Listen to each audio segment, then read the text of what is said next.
इसी तरह समीकरण 2 से सॉल्व करेंगे। समीकरण 2 थी हमारे पास 7x + 5y = 46।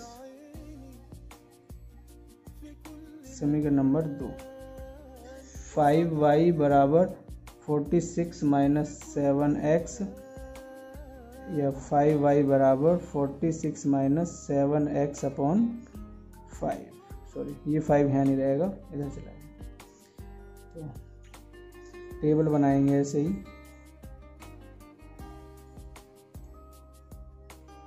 ये x, ये y। यहाँ हम कोई भी वैल्यू x रखेंगे। सपोज दैट हमने रखी 8, तो ये आएगा, सॉल्व कर लेते हैं। y = 46 - 7 × 8/5, तो y = -7 × 8 = 56/5। y = 46 - 56, तो ये आएगा -10/5, 5 दूनी 10। क्योंकि ये माइनस है तो -2 आएगा, तो ये कितना आया -2। इसी प्रकार सपोज दैट हम लगा 3, तो यहाँ 5, और यहाँ लगा हमने -2, तो यह आया 12। एक कॉलम और बढ़ाते हैं। सपोज दैट यहाँ रखे हम 3x की जगह, तो सॉल्व करेंगे तो आएगा 5। अब हम पहली टेबल में देखेंगे, इसमें भी 3/5 है, इसमें भी 3/5 है। तो चूंकि ये उभयनिष्ठ बिंदु है दोनों समीकरणों का, इसलिए x और y की वैल्यू यही होंगी। तो पेंसिल का मूल्य 1, पेंसिल का मूल्य बराबर x = 3, और एक कलम का मूल्य y = 5, और इसका ग्राफ आपका ये रहा।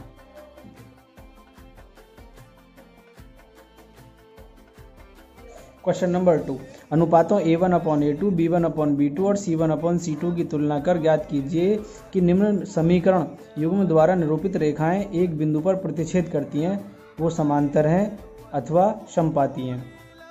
आपके पास ये समीकरण है 2 चरों में। समीकरण नंबर इसे 1 मान लेंगे, समीकरण नंबर इसे 2 मान लेंगे। और 2 चरों में जो स्टैंडर्ड समीकरण होती है वो ax + by + c = 0, ये वाली समीकरण होती है।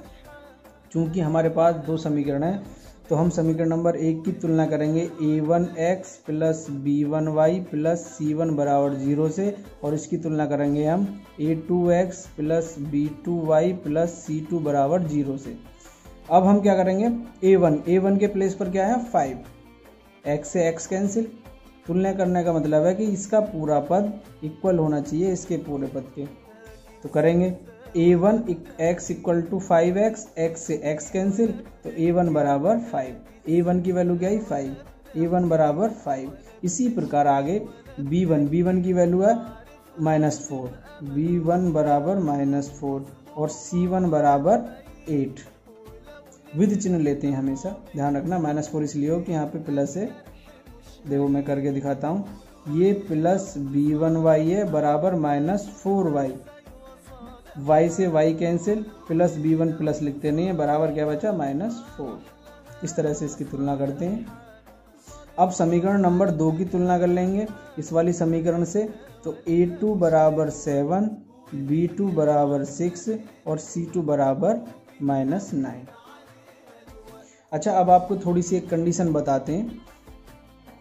a1/a2, b1/b2 और c1/c2, इनमें थोड़ा रिलेशन बता देता हूँ। अगर आपकी इस प्रकार की कंडीशन है, जिस प्रकार तीनों अनुपात बराबर आ रहे हैं, तो इसमें यह संगत होगा और रेखाएं समपाती होंगी, समपाती रेखाएं होंगी दोनों। यानी जो समीकरण 1 का हल होगा वही समीकरण नंबर 2 का हल होगा, और इसके अनेक हल होंगे, अनेक हल होंगे। अगर आपके पास इस प्रकार कंडीशन बन जाती है a1/a2 ये बराबर नहीं है b1/b2 के, तो इसमें ये संगत है, इन दोनों कंडीशनों में संगत रहेगी। केवल एक हल होगा इसका, केवल एक हल होगा और ये प्रतिच्छेद करेंगी, दोनों रेखाएं आपस में प्रतिच्छेद करेंगी। इस प्रकार मान लो एक रेखा ऐसे है तो एक रेखा ऐसे, ये कहाँ प्रतिच्छेद कर रही है? एक पॉइंट पर, एक बिंदु पर ये, और इसका केवल और केवल यही एक हल होगा। और संपाती की बता दें, मान लो सपोज दैट एक रेखा ऐसे जा रही है तो दूसरी रेखा भी इसके ऊपर से ही जाएगी बिल्कुल। तीसरी कंडीशन है A1/A2 बराबर B1/B2 और ये बराबर नहीं है C1/C2 के। जब इस प्रकार की कंडीशन में ये असंगत है, कोई हल नहीं होगा इस समीकरण का,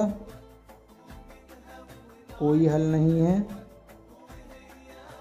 और ये समांतर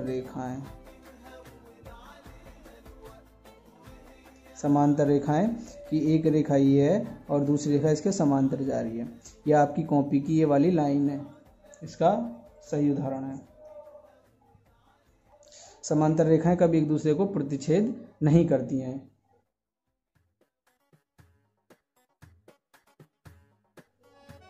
अब वापस आते हैं अपने सवाल पर।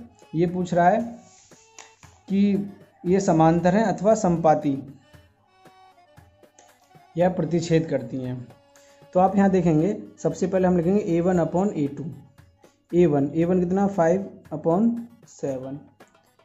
अब B1/B2, B1 कितना? -4/6। तो आप देखते हैं ये दोनों संख्या आपस में बराबर नहीं है।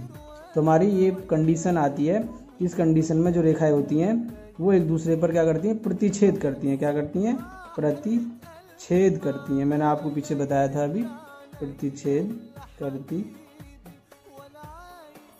इसका सेकंड पार्ट है 9x + 3y + 12 = 0, 18x + 6y + 14 = 0। तुलना करनी है। A1 = 9, A2 = 18, B1 = 3, B2 = 6 और C1 = 12 और C2 = 24। निकाल लेंगे अनुपात इसका। A1/A2 बराबर 9/18, 9 × 9, 9 × 18 बराबर 1/2। B1/B2 करेंगे इसका 3/6, 3 × 1 3, 3 × 2 6, 1/2।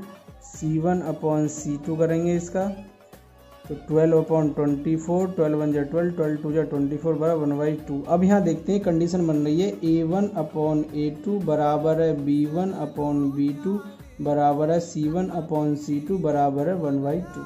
अब इस कंडीशन में तीनों इक्वल हैं। जब तीनों इक्वल हैं तो मैंने बताया ये रेखाएं कैसी होंगी? समपाती रेखाएं। समपाती रेखाएं भूल जाओ, 2 से 3 बार उस टेबल में देखना, अपने आप समझ आ जाएगी। और इसके अनेक हल होते हैं। मैं एक बात और बता देता हूँ, इसके समपाती रेखाएं होती हैं ऐसी और इसके अनेक हल होंगे। एक और बात, ये संगत भी होंगी, संगत रेखाएं। इसका थर्ड पार्ट है, तुलना करेंगे।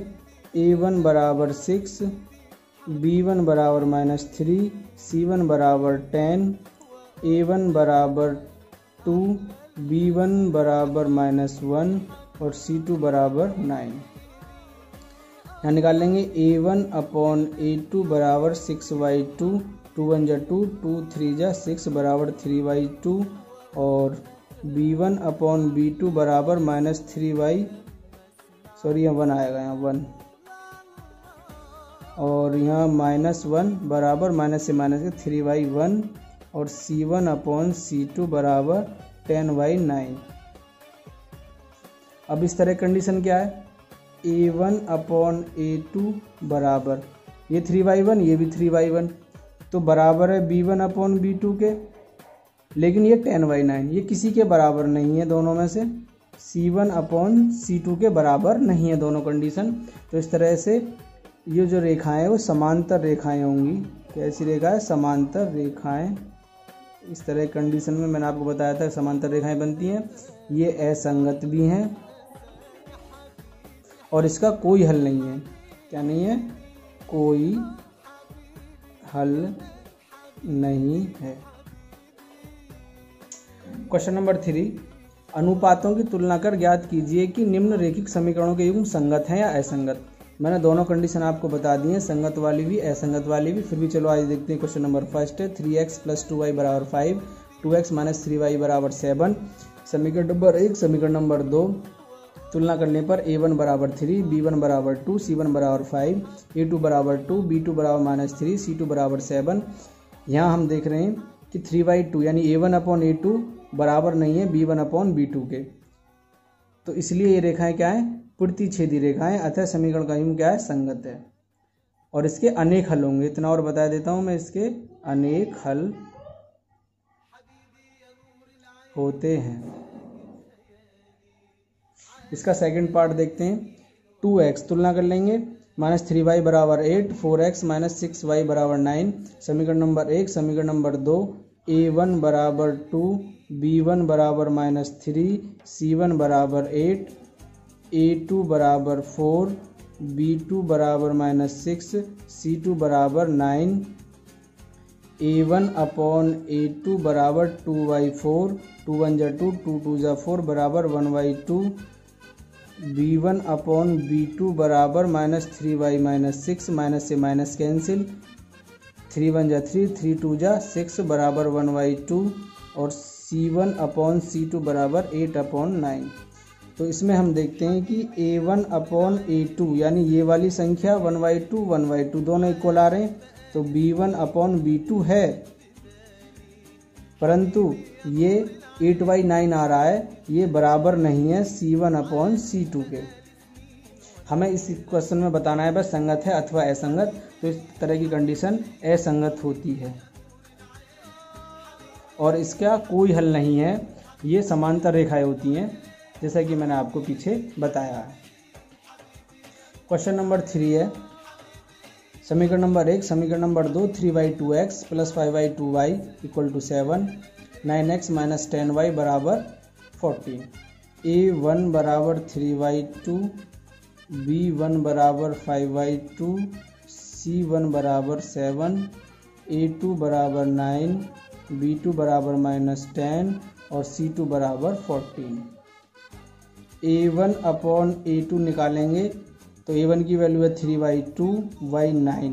इस तरह कंडीशन को देखो कैसे सॉल्व करते हैं। 9 के नीचे 1 मान लेंगे, इसकी मल्टीप्लाई इसमें होगी, इसके हर में होगी, और 9/1 यानी इसके हर की मल्टीप्लाई इसके अंश में होगी, अंश y हर में बराबर 3 1 = 3 और 2 × 9 = 18, 3/18 से कैंसिल, 3 1 = 3, 3 6 = 18, 1/6। तो a1/a2 की वैल्यू आई 1/6। इसी तरह से b1/b2 को सॉल्व करेंगे। b1 की वैल्यू है 5/2, y -10, इसे इसके नीचे /1 कर लेंगे, तो इसके हर की मल्टीप्लाई इसके अंश में होगी और इसकी मल्टीप्लाई 5 में होगी, बराबर 5 × 1 y 2 × -10। कभी भी दो चिन्ह एक साथ नहीं आते, कभी अगर ऐसे चिन्ह आते हैं साथ तो एक को ब्रैकेट में कर देते हैं, बराबर 5 1 = 5, 2 10 = 20 और माइनस बाहर आ जाएगा, बराबर 5 4 = 20, 1y -4। b1/b2 की वैल्यू ये आई। तो हम यहीं पे देखते हैं कि a1/a2 किसके बराबर नहीं आ रहा? b1/b2 के, क्योंकि ये 1/6 है, 1y -4 है। तो इस कंडीशन में क्या है? ये संगत है, ये संगत है, यानी इसका केवल और केवल एक ही हल है, एक हल होगा। इसका फोर्थ पार्ट, तुलना करने पर a1 = 5, b1 = -3 और c = 11। समीकरण नंबर 1। समीकरण नंबर 2, a2 = -10, b2 = 6 और c2 = -22। a1/a2 निकालेंगे, 5y -10, 5 1 = 5, 5 2 = 10 बराबर 1/2, ये माइनस आएगा, और b1/b2 निकालेंगे -3/6, 3 1 जा 3, 3 2 जा 6 -1/2। और यहाँ पे c1/c2 निकालेंगे 11y -22, 11 1 जा 11, 11 2 जा 22, 1/2 और ये साइन माइनस का है तो माइनस यहाँ आएगा। अब हम देखते हैं तीनों कंडीशन में 1y -2 -1/2 और 1y -2 तीनों ही बात इक्वल हैं, क्योंकि हम माइनस को अंश में लिखें हर में लिखें बात एक ही है। इसे हम ऐसे भी लिख सकते हैं 1y -2। ठीक, तो ये कंडीशन बन रही है a1/a2 बराबर b1/b2 बराबर c1/c2। इस तरह की कंडीशन में आपको अनेक हल मिलेंगे, अनेक हल, और ये संगत भी है, मैं तीनों ही चीज़ बता देता हूँ। और ये संपाती रेखाएं भी हैं। इसमें कौन सी रेखाएं होंगी? संपाती। और इतना याद रखना है, आपका ये पूरा चैप्टर आसानी से समझ आ जाएगा।